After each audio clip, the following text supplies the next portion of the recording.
Bismillahirrahmanirrahim. Assalamualaikum warahmatullahi wabarakatuh. Innal hamdalillah nahmaduhu wa nastaghfiruhu wa nastahdihi wa natubu ilaih. Rabbi shrah li sadri wa yassir li amri wahlul 'uqdatam min lisani yafqahu qawli. Allahumma shalli wa sallim ala habibina wa syafi'ina wa maulana Muhammad sallallahu alaihi wasallam wa ala alihi wa sahbihi ajma'in.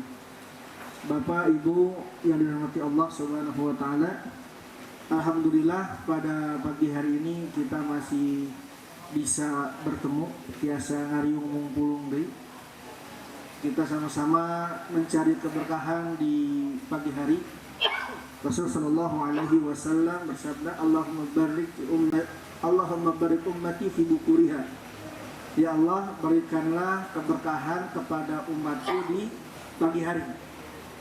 Jantan sing sahaja ini anu ti enjing-enjing mula di subuh mula tos ngadageun kasaean, tos aktivitas, tos beribadah ke Allah Subhanahu wa taala eta jami tos didoakeun ku Rasulullah sallallahu alaihi wasallam. Nah, mudah-mudahan orang sadayana ngariung ngumpulung dina ieu waktos di antara insyaallah tiada lain dan tiada bukan adalah untuk sama-sama mencari kebaikan. Yang mudah-mudahan dengan kebaikan itu kita mendapatkan pahala di sisi Allah. Yang mudah-mudahan dengan pahala itu kita bisa masuk ke dalam surganya Allah Subhanahu wa taala. Amin ya rabbal alamin. Bapak dan Ibu dirahmati Allah Subhanahu wa taala. Yang kedua adalah kita patut bersyukur yang insyaallah tidak dalam idenya insyaallah dinten Salasa panggilnya ya? Salasa insyaallah Salasa urang tos mayunan sasi saum. Sasi saum. Nu insyaallah ieu sasi teh sagala kasayan nu diamalkeun dina sasi saum ku Allah Subhanahu wa taala dilipat gandakeun. Ya, mudah-mudahan orang sadayana tos ngadoa di bulan Rajab keneh ya Allah. Atas bulan Rajab dugikeun usia orang sadayana ka sasi saum. Dan alhamdulillah nya mudah-mudahan we dugi ka saum beres ge urang masih biasa ngalaksanakeun ibadah puasa. Nah, mudah-mudahan sagala rupi pahala nu aya dina sasi saum urang sadayana tiasa ngengingkeun. Nya mudah-mudahan eta anu tiasa ngaberatkeun amal urang sadaya ka di akhirat. Amin ya rabbal alamin.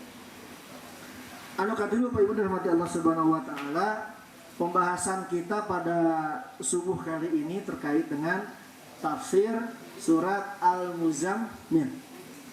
Maka nu nyanda handphone di handphone aya Al-Qur'an atau nabi aya Al-Qur'an biasa dibuka surat Al-Muzammil. Saat acana Rasulullah sallallahu alaihi wasallam mandunkeun di alam dunia, Rasul sallallahu alaihi wasallam madawuh, taraktu fikum amrayn.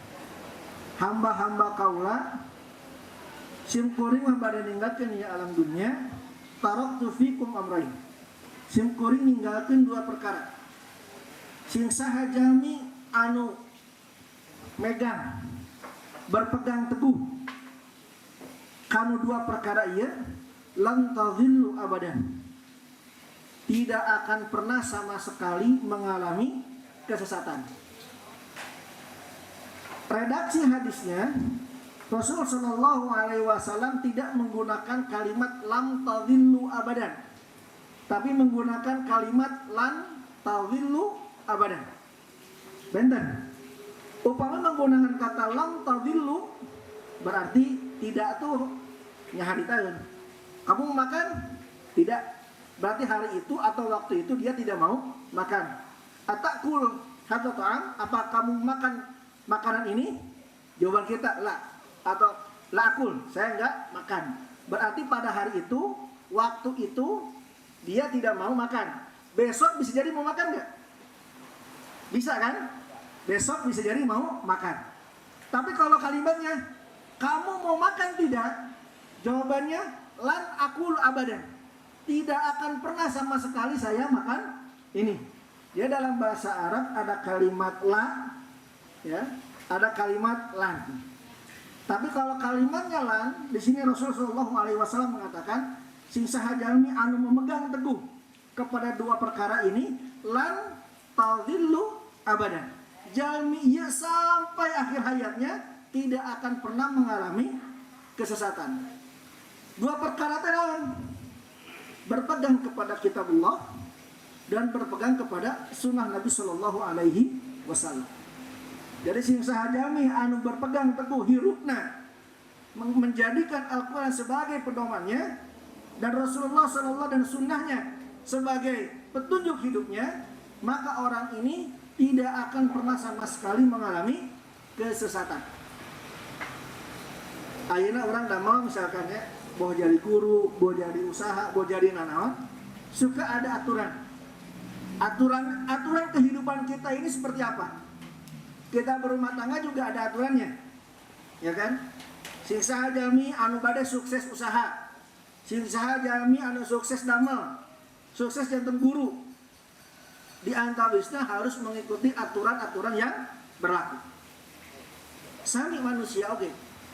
Sama dengan manusia, kalau manusia ingin mendapatkan kesuksesan di dunia dan di akhirat, maka aturan-aturan dan petunjuk-petunjuk kehidupannya ada di dalam Al-Quran. Nah maka insya Allah pada pagi hari ini kita akan mengkaji salah satu surat yang ada di dalam Al-Quran, yaitu surat Al-Muzammil. Surat Al-Muzammil ini semuanya itu merupakan makiyah, kecuali satu ayat terakhir itu madaniyah. Maksudnya kumaha? Ayat 1 semuanya itu turun pada periode Mekah, kecuali satu ayat terakhir turun pada periode Madinah. Artinya apa? Ayat 1 semuanya turun ketika Rasul berada di Mekah, dakwah di Mekah, belum hijrah. Satu ayat terakhir itu ketika Rasul sudah di Madinah. Jadi surat Al-Muzammil ini dua fase. Lalu yang kedua, surat Al-Muzammil ini termasuk surat ayat-ayat awal yang turun kepada baginda Nabi Muhammad SAW. Yang pertama, wahyu turun surat Al-Alaq, Iqra bismi rabbikal ladzi khalaq. Surat yang kedua, Al-Mudaththir, ya ayyuhal mudaththir qum fa'anzir wa rabbaka fakabbir wa thiyabaka fatahhir. Ayat yang ketiga, surat yang ketiga, ulama sebagian mengatakan surat Al-Qalam, Nun wal qalam mimma yasturun. Sebagian lagi mengatakan yang ketiga itu adalah ya ayyuhal muzammil. Ya, jadi ada ulama yang mengatakan bahwa surat yang ketiga itu adalah Al-Qalam, ada juga yang mengatakan yaitu adalah ya ayyuhal muzammil. Baru yang kelima itu adalah tabbat yada abi watab, yang keenam Al-Fatihah dan seterusnya dan seterusnya dan seterusnya. Jadi Al-Muzammil ini bisa jadi ayat ketiga, surat ketiga yang turun kepada Nabi Muhammad sallallahu alaihi wasallam. Di antara asbabun nuzul, ya, di antara asbabun nuzul turunnya surat Al-Muzammil ini ada satu riwayat, ya, meskipun pendapatnya mungkin lemah ya, tapi ini riwayat yang banyak terdapat di dalam kitab-kitab tafsir ini adalah sebab nuzul ayat surat Al-Muzammil ini. Dulu orang-orang kafir Quraisy itu kalau kumpul di Darunad Duah namanya. Jadi kalau zaman ayeuna mah di gedung DPR MPR-nya orang Quraisy itu Darunad Duah. Kalau sekarang mungkin di Subang ada kantor DPRD misalkan ya. Semua utusan-utusan partai ada di situ. Kalau dulu semua utusan-utusan kabilah itu Darunad Duah. Baik itu Abu Jahal, baik itu Abu Lahab dan lain sebagai sarang reng-renganan. Kumpul, ya, kumpul ngomongin Nabi Muhammad SAW. Cik atau ya orang kita namakan nih Muhammad ini sebagai apa? Aya nu ngusulkeun toswe orang sebut Muhammad itu sebagai dukun, kahin. Yang lain nggak sepakat, dah Muhammad malah sanesna dukun. Ya udah kita bilang bahwa Muhammad itu majnun, orang gila. Yang lain mengatakan bahwa Muhammad itu juga bukan orang gila. Atau yang ketiga, kita katakan bahwa Muhammad itu adalah sahir, tukang sihir. Yang lain mengatakan tapi Muhammad juga bukan tukang sihir. Omongan-omongan orang-orang kafir Quraisy yang di Darun Nadwa ini terdengar oleh Nabi Muhammad Sallallahu Alaihi. Akhirnya berselimutnya model orang lah mun aya nu ngedon ya, sedih. Raosna kan orang bobokeun we, ya kan berselimut. Maka turun ayat ya ayyuhal muzammil. Ya. Nah, ya ayyuhal muzammil itu artinya apa? Wahai orang-orang yang berselimut. Tapi juga ada kalimat ya ayyuhal muddaththir. Artinya apa? Wahai orang-orang yang berselimut. Di dalam Al-Quran, jika ada satu kata yang memiliki dua kata yang berbeda tapi memiliki satu makna, itu pasti ada sesuatu di dalamnya. Di surat Al-Mudaththir Allah mengatakan, ya ayyuhal muddaththir, wahai orang yang berselimut. Di surat Al-Muzammil Allah mengatakan juga, wahai orang yang berselimut. Pasti ada perbedaan. Seperti halnya dalam bahasa Arab itu ada kata jalasa, ada kata qa'ada. Artinya sama-sama duduk. Kalau jalasa itu Bapak nuju sila, wabi dipiwarang kana kursi. Mangga Pak, ijlis, duduk. Dari bawah ke atas. Tapi kalau qa'ada dari nuju ngadeg, nuju berdiri, kemudian duduk. Maka dalam Al-Quran qiyaman berdiri, wa qu'udan dan duduk. Ya, beda. Satu makna artinya duduk, tapi fungsinya itu berbeda. Nah, kalimat ya ayyuhal muddaththir itu kan setelah turun wahyu Iqra bismi rabbikal ladzi khalaq. Ini yang ya ayyuhal muddaththir. Setelah turun Iqra bismi rabbikal ladzi khalaq, setelah beberapa waktu Rasul sedang jalan siang hari, tiba-tiba ada suara yang memanggil. Ini dalam sebuah riwayat mengatakan bahwa ada yang memanggil Muhammad, Muhammad, Muhammad. Rasul lihat kanan, nggak ada orang. Lihat kiri, nggak ada orang. Lihat depan, nggak ada orang. Lihat ke belakang, juga nggak ada orang. Pas ninggal ka luhur, malaikat Jibril menunjukkan dirinya sedang duduk di bainas sama'i wal ard, antara langit dan bumi, dengan sayapnya yang panjang. Kira-kira lah Nabi itu kan manusia juga. Ya, ngadeg-deg juga, belum pernah melihat Jibril. Ya model orang lah siang-siang, bapak-bapak atau ibu-ibu menuju jalan di tempat sepi, aya nu manggil, jang. Enak tinggal ke kanan, ke kiri. Jumlah bodas, kan deg-degan lagi langitnya. Nah, ketika Rasul melihat Jibril, karena belum pernah melihat Jibril sama sekali, pas ketika melihat seperti itu, deg-degan. Ya, kemudian bersegera ke rumah Khadijah, dibukakan pintu oleh Khadijah, langsung ke kasur, dathiruni atau zammiluni, berikan aku selimut, ya, selimut karena bisyiddatil khauf, karena ada rasa ketakutan. Model orang mun ada sieun pan anak kecil paling termasuk kita enak ditutup misalkan. Yang misalkan mau di kamar nuju bobo aya ninggal nutup para lugu, langsung ditutup kan gitu kan?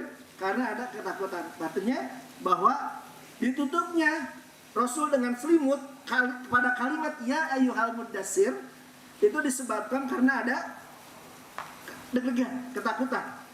Karena belum pernah melihat sama sekali Jibril alaihi salam. Itu adalah ya ayyuhal muddaththir, wahai orang yang berselimut dalam keadaan gemetar. Qum fa'anzir. Sekarang bukan lagi kamu waktunya berselimut deg-degan. Qum, berdirilah, bangunlah, fa'anzir, dan berikanlah peringatan kepada kaum wahai Muhammad. Wa rabbaka fakabbir wa thiyabaka fatahhir. Jadi kalimat ya ayyuhal mudassir artinya sama selimut, cuma beda. Ketika Nabi berselimut habis melihat Jibril dengan sosoknya yang asli, sehingga Rasul berpegang. Tapi ketika ya ayyuhal muzammil sama berselimut, tapi berselimutnya Nabi ketika tidur. Enak, udara dingin, nyaman, betul ya? Namun udara menuju tiis di Lembang misalkannya, suasananya enak, enaknya simbutan. Ya. Kemudian ketika Nabi Muhammad SAW enak berselimut, maka turun ayat ya ayyuhal muzammil. Sama-sama artinya berselimut, cuman keadaannya berbeda. Yang pertama berselimut karena habis melihat Jibril, kalau yang kedua sedang tidur. Makanya ketika habis melihat Jibril mengatakan qum fa'anzir. Entos tong deg-degan we. Sekarang waktunya bangun dan berikanlah peringatan. Makanya langsung ketika turun qum fa'anzir, Nabi langsung bangun, langsung bilang ke Khadijah, dakwah. Khadijah masuk Islam. Langsung di rumah itu ada Zaid bin Harithah, dakwah masuk Islam. Ada Ali bin Abi Thalib, dakwah masuk Islam. Ada Abu Bakar As-Siddiq, dakwah masuk Islam. Ketika turun qum fa'anzir. Nah, setelah ayat-ayat banyak turun, ya kan, banyak apa artinya bahwa tanggung jawab sebagai seorang nabi, maka ketika Nabi enak tidur, turun ayat ya ayyuhal muzammil. Wahai orang yang sedang enak tidur dan berselimut, ya. Lalu kemudian mengatakan Allah, qumil laila illa qalila. Tidurnya jangan terlalu nyenyak. Jangan full di pada isya dong ka subuh tidur nyenyak. Qumil laila illa qalila. Bangun sebagian waktunya. Ya. Jadi ya ayyuhal muzammil, Nabi sedang enak tidur, turun ayat ya ayyuhal muzammil, qumil laila illa qalila. Bangunlah wahai Nabi di malam hari walaupun hanya sedikit. Pertanyaannya adalah apa pengertian malam? Kan kita sering bilang qiyamul lail. Ya, sakadangnya qiyamul lail. Bangun di malam hari. Apa makna qiyamul lail? Ali lo disebut wengi teh tiraha, Pak Bu. Di maghrib tos wenginya. Berarti kalau kita melaksanakan sholat maghrib, berarti tos qiyamul lail, betul ya? Kita sudah berdiri melaksanakan ibadah pada malam hari. Makanya kemudian ada istilah sepertiga malam, ya, bahasa kita mah sepertiga malam, tengah malam. Kapan tahajud? Di waktu sepertiga malam. Bagaimana caranya kita mengetahui bahwa setengah malam tak iraha dan lain sebagainya? Para ulama mengatakan bahwa awalul lail ma bainal maghrib wal isya, yang disebut malam pertama itu adalah sholat maghrib sampai sholat isya. Malam yang keduanya itu adalah dari habis isya sampai tengah malam. Misalkan kalau hitungnya begini, dari isya sampai subuh berapa jam? Anggaplah 8 jam. Berarti hitungan nisfuthani, setengah keduanya itu adalah 4 jam dari isya. Kalau isyanya jam setengah 8 itu 4 jam kemudian.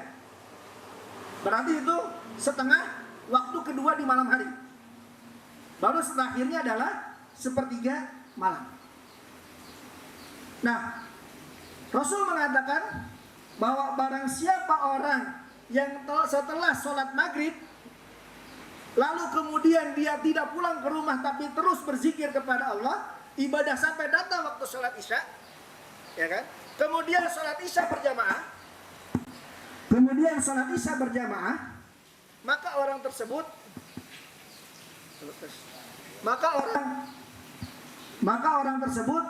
sama melaksanakan sholat setengah malam, karena dia sudah melaksanakan awalul lail wa nisfu tsani minal lail. Setengah kedua dari malam hari. Jadi kalau ada orang yang habis maghrib enggak keluar tapi dia menunggu datangnya isya, dia zikir, dia ibadah, kemudian datang sholat isya dan dia berjamaah, ini sama saja orang tersebut melaksanakan sholat setengah malam. Kemudian kalau dia datang lagi pas waktu fajar, sholat berjamaah, sholat subuh berjamaah, ya kan, sholat subuh berjamaah, apalagi ditambah dengan tahajud, maka ini ka'annam lail, semalaman dia melaksanakan sholat. Jadi sebenarnya Allah Subhanahu wa taala tuh masih ngasih banyak pahala sama kita. Ya, maka upamanya tos maghrib, upamanya aya kesibukan, lebih baik kita itikaf di masjid nunggu sampai waktu sholat isya. Ya kan? Sampai sholat isya. Kemudian sholat isya berjamaah, ini sama saja kita melaksanakan sholat setengah malam. Kemudian setengahnya lagi itu adalah ketika datang sholat subuh dan kita juga sholat subuh berjamaah, maka seakan-akan kita sholat semua. Nah makanya kemudian qiyamul lail yang dimaksud di sini itu adalah ketika Allah mengatakan ya ayyuhal muzammil, wahai orang-orang yang, wahai Nabi Muhammad yang sedang berselimut, qumil laila illa qalila nisfahu awinqus minhu qalila. Qumil laila, bangunlah di malam hari, ya kan? Nisfahu, setengahnya, awinqus minhu qalila. Misalkan kalau 8 jam tuh jangan 8-8-nya dipakai tidur. Ya. Tapi kata Al-Qur'an nisfahu, atau setengah dari 8 jam. Berarti 4 jam untuk tidur, 4 jam untuk salat. Tapi kalau 4 jam kebanyakan, dikatakan awinqus minhu qalila. Kalau setengah gak kuat, sok sepertiga dari setengahnya.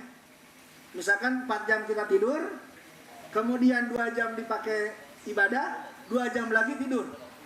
Karena kenapa? Kata Rasulullah SAW, afdalu qiyam qiyamu Daud, wa afdalu siyamu Daud.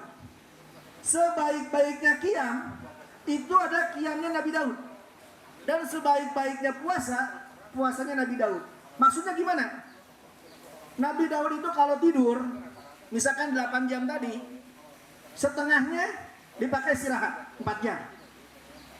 3 jamnya atau 3 jamnya dipakai ibadah. 1 jam terakhir dipakai tidur lagi, kemudian bangun melaksanakan sholat subuh. Makanya kemudian tidurnya Rasul itu 3 waktu sebenarnya. Tidurnya Rasul 3 waktu.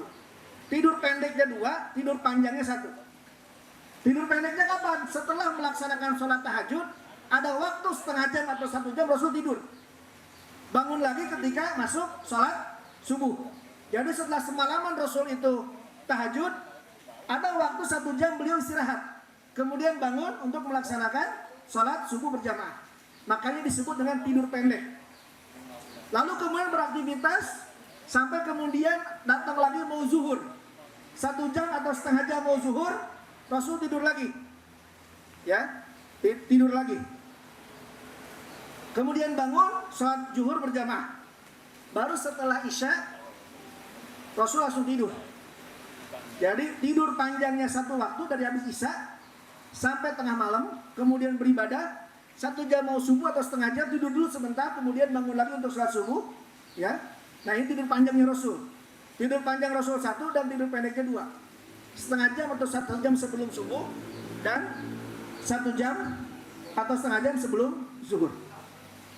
Ini tidurnya Rasul Shallallahu Alaihi Wasallam. Kenapa? Nah, surat Al-Muzammil ini dengan turunnya ya ayyuhal muzammil qumil laila illa qalila. Dulu tahajud itu hukumnya wajibun, fardu ain. Jadi setiap muslim itu wajib melaksanakan sholat tahajud.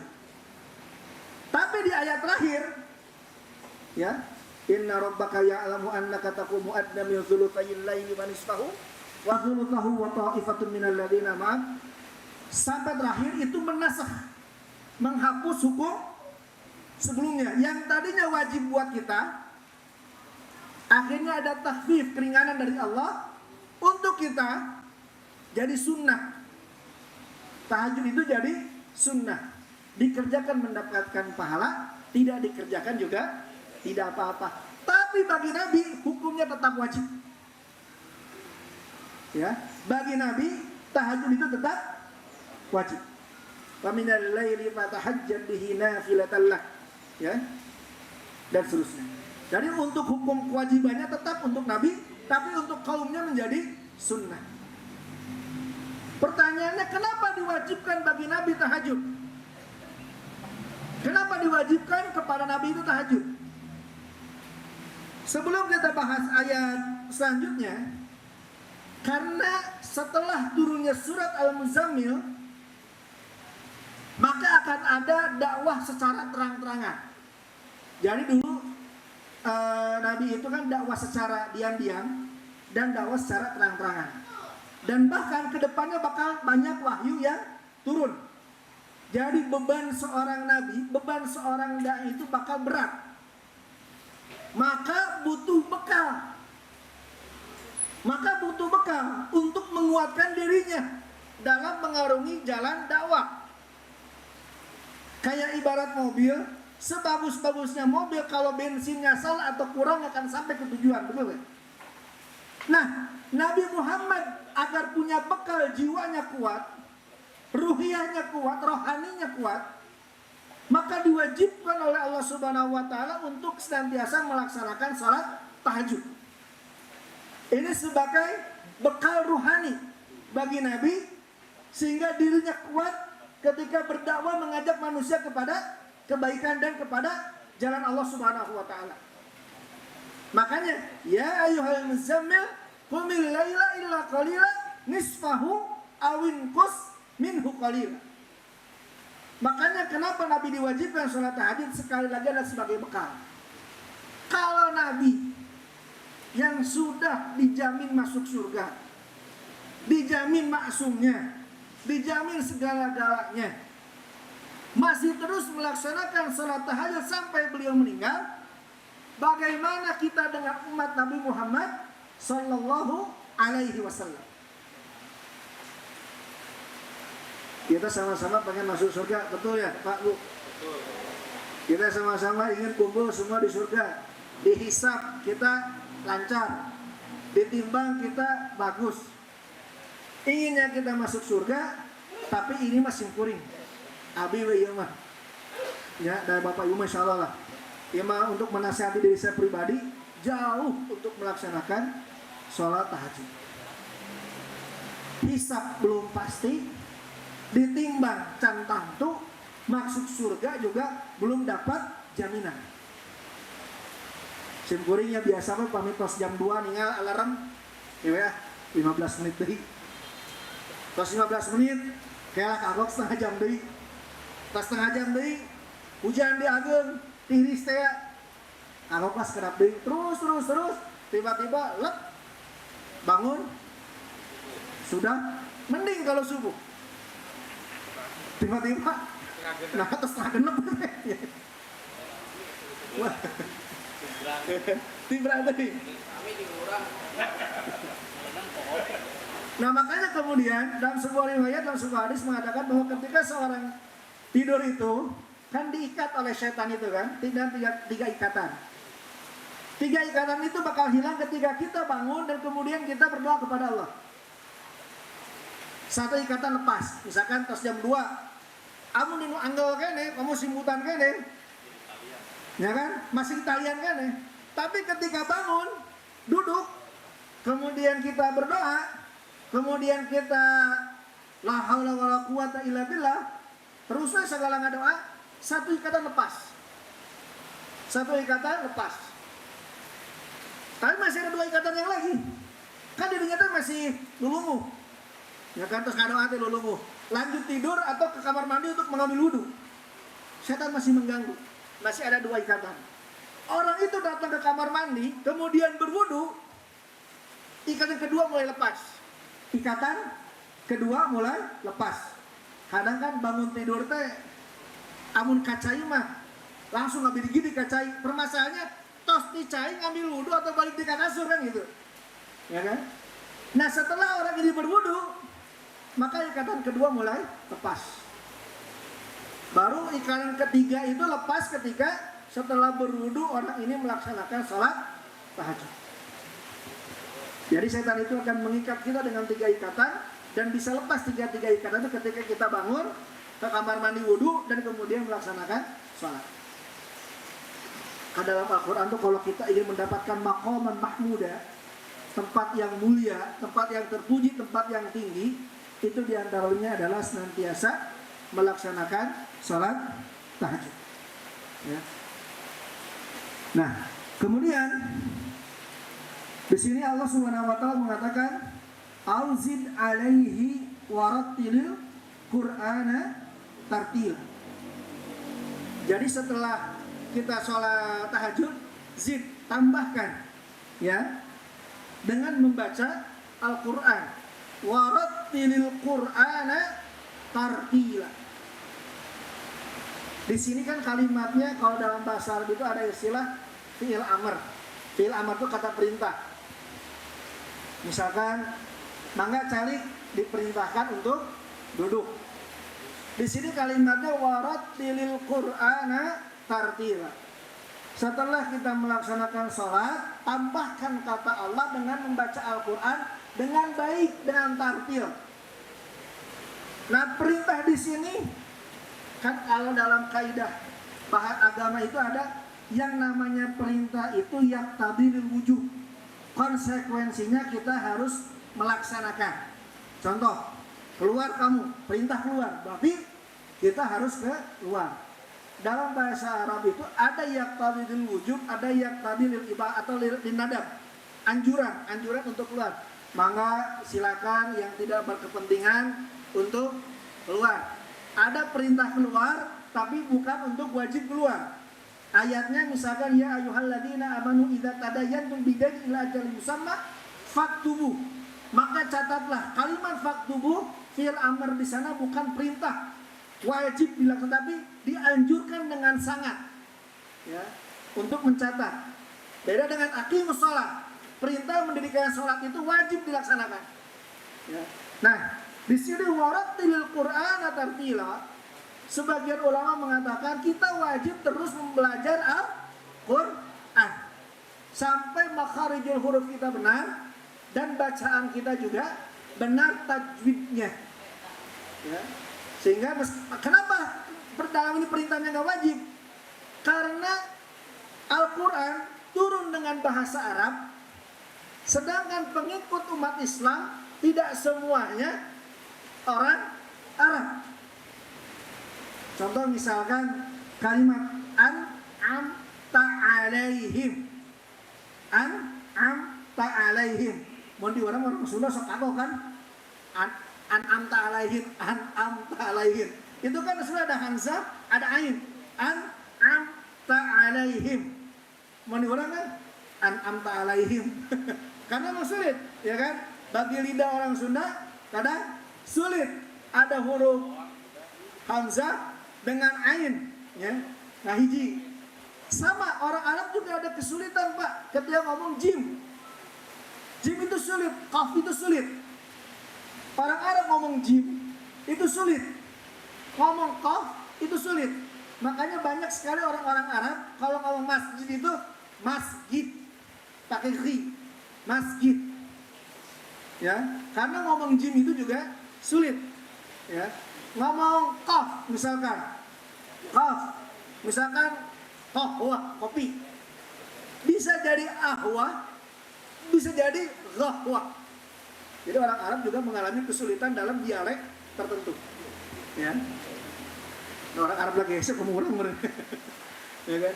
Tapi tidak kemudian memutus semangat kita untuk warattil Qur'ana tartil. Terus membaca Al-Qur'an secara tartil. Ya minimal tetap semangat dan usahanya untuk memperbaiki kualitas bacaan. Meskipun tidak mungkin sama-sama dan bersanad, minimal semangat kita untuk terus memperbaiki bacaan yang mendapatkan pahala Allah Subhanahu wa taala. Nah, kemudian ayat selanjutnya, inna sanulqi 'alaika qaulan thaqila. Sesungguhnya kami akan menurunkan perkataan yang berat kepadamu. Inna sanulqi 'alaika qaulan thaqila. Kenapa kamu diwajibkan tahajud wahai Muhammad? Kenapa kamu diwajibkan banyak hal? Kenapa kamu harus membekali diri dengan banyak ibadah? Kata Allah Subhanahu wa taala, inna sanulqi 'alaika qaulan thaqila. Karena ke depan aku akan turunkan kepadamu qaulan thaqila, perkataan yang berat, masalah wahyu. Jadi kalau wahyu turun itu Rasul itu berkeringat. Jadi kayak yang capek, kayak yang bagaimana berat ketika wahyu itu turun. Makanya kemudian untuk ada bekal, maka beberapa ibadah diwajibkan kepada Rasul Shallallahu Alaihi Wasallam. Makanya kenapa kalimat ya ayyuhal muzammil, menurut para ahli tafsir di dalam Al-Quran, ketika khusus Nabi Muhammad Shallallahu Alaihi Wasallam, Allah tidak pernah langsung memanggil nama. Tidak seperti ya Daud, ya Sulaiman, ya Musa, ya Isa. Tapi untuk Nabi Muhammad, Allah Subhanahu wa taala dalam Al-Quran tidak pernah langsung memanggil namanya. Ya Muhammad enggak. Kata para ulama ahli tafsir, dia talatub wa tahbib. Artinya apa? Karena bentuk kecintaan dan keistimewaan Rasul Shallallahu Alaihi Wasallam. Adapun kalimat Muhammad di dalam Al-Quran itu sebagai berita, khabar. Wa ma Muhammadun illa rasulun qad khalat min qablihi rusul. Memberikan kabar bahwa Nabi Muhammad itu adalah Rasul.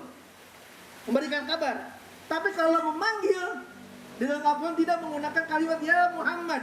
Contohnya adalah ya ayyuhal muddathir, ya ayyuhal muzammil. Tidak menyebut namanya. Ini menandakan bahwa menurut ahli tafsir ini sebagai bentuk keistimewaan Nabi Muhammad Sallallahu Alaihi Wasallam. Makanya dikatakan inna sanulqi 'alaika qaulan tsaqila. Sesungguhnya wahai Muhammad akan aku turunkan kepadamu wahyu. Kenapa berat? Kalau nabi-nabi yang lain diturunkan kepada umat yang terbatas, betul nggak? Tapi kalau Nabi Muhammad akhirun nabi wa khatimun nabiyyin, yang diutus untuk umat sampai akhir kiamat. Tapi bahasana salah-salah dikit bisa bahaya nih, kan gitu. Salah-salah dikit bisa bahaya. Makanya bebannya luar biasa, tanggung jawabnya luar biasa, maka diperintahkan oleh Allah kepada Nabi Muhammad untuk mendawamkan sholat tahajud. Berarti ini juga termasuk diri kita. Ya, termasuk diri kita. Kalau kita mau tetap konsisten di jalan Allah, tetap ingin mendapatkan kemudahan, dalam sebuah riwayat Allah Subhanahu wa taala turun di sepertiga malam. Barang siapa yang meminta ampun, maka Allah akan ampuni dosanya. Barang siapa yang berdoa, maka Allah ijabah doanya. Ya kan, Allah turun di sepertiga malam. Ya, ada yang mengatakan bahwa yang turun itu rahmat dan karunia-Nya, bukan zatnya. Ada yang mengatakan bahwa emang Allah turun ke sama dunia. Ya, makanya di sepertiga malam ini kalau orang yang berdoa diijabah, yang memohon ampun diampuni oleh Allah Subhanahu wa taala. Lalu ayat selanjutnya Allah mengatakan inna nasyi'atal laili hiya ashaddu wat'aw wa aqwamu qila. Sesungguhnya bangun malam itu lebih kuat untuk mengisi jiwa. Jadi kalau orang ada masalah, orang ada kegalauan gitu ya, maka curhat di sepertiga malam itu merupakan obat yang paling mujarab. Allah yang langsung mengatakan inna nasyi'atal laili hiya ashaddu wa ashaddu wat'aw wa aqwamu qila. Bangun malam, salat malam itu lebih kuat untuk mengisi kejiwaan kita, ya. Dan bacaan pada waktu malam, kita ngaji Quran di sepertiga malam, itu sangat berkesan di sisi Allah Subhanahu wa taala. Karena kan di saat orang lain tidur, kita masih sibuk dengan ibadah. Karena apa kata Allah? Innalaka fin nahari sabhan tawila. Karena pada siang hari engkau semua pada sibuk. dengan urusan-urusan yang panjang. Kan orang siang mah pabelit sareng urusan, ada yang kerja, ada yang apa dan lain sebagainya. Maka ketika malam datang, Allah Subhanahu wa Ta'ala meminta waktu kita jangan semuanya dipakai full untuk tidur, tapi juga digunakan sebagiannya lagi untuk ibadah kepada Allah. Maka tidak salah ketika Allah Subhanahu Rasul mengatakan afdhalul qiyam qiyamu Daud wa afdhalus siyamu Daud. Kalau ada 8 jam dari habis Isya sampai subuh, 4 jam kita pakai tidur, 3 jam atau 2 jam kita pakai sholat. Setelah sholat, setelah ngaji boleh kita tidur lagi sampai kemudian datang waktu subuh. Ya, seperti itu. Mungkin demikian kesimpulan yang dari surat Al-Muzammil ini adalah bahwa ayat ini turun ketika Rasul sedang berselimut tidur, ya kan? Beda dengan kalimat ya ayyuhal mudassir karena habis melihat dan gemetar ketakutan, kum fa'andir warabbaka fakabir di surat Al-Mudassir. Tapi kalau di surat Al-Muzammil ini adalah seakan-akan Allah Subhanahu wa Ta'ala ingin memberikan cara ke depan bebanmu itu berat, ke depan tanggung jawabmu itu berat. Maka agar kamu terus bisa konsisten di jalan Allah, maka diwajibkan atasmu wahai Muhammad, qumil laila illa qalila nisfahu awin qusminhu qalila. Diperintahkan kepada Allah, kepada Nabi Muhammad oleh Allah, diwajibkan terus, tapi kepada kita mah karena tahu umatnya maka ditakhfif. Yang tadinya wajib sekarang berubah jadi tidak wajib, sunnah. Tapi bukan karena sunnah kita tidak semangat untuk melaksanakan. Nah, syukur-syukur ke depan kita juga terus semangat untuk memperbaiki diri dan memperbaiki kualitas ibadah yang mudah-mudahan kita mendapatkan kebaikan di dunia dan di akhirat. Barakallahu li wa lakum, aqulu qouli hadza wa astaghfirullah li wa lakum. Assalamualaikum warahmatullahi wabarakatuh.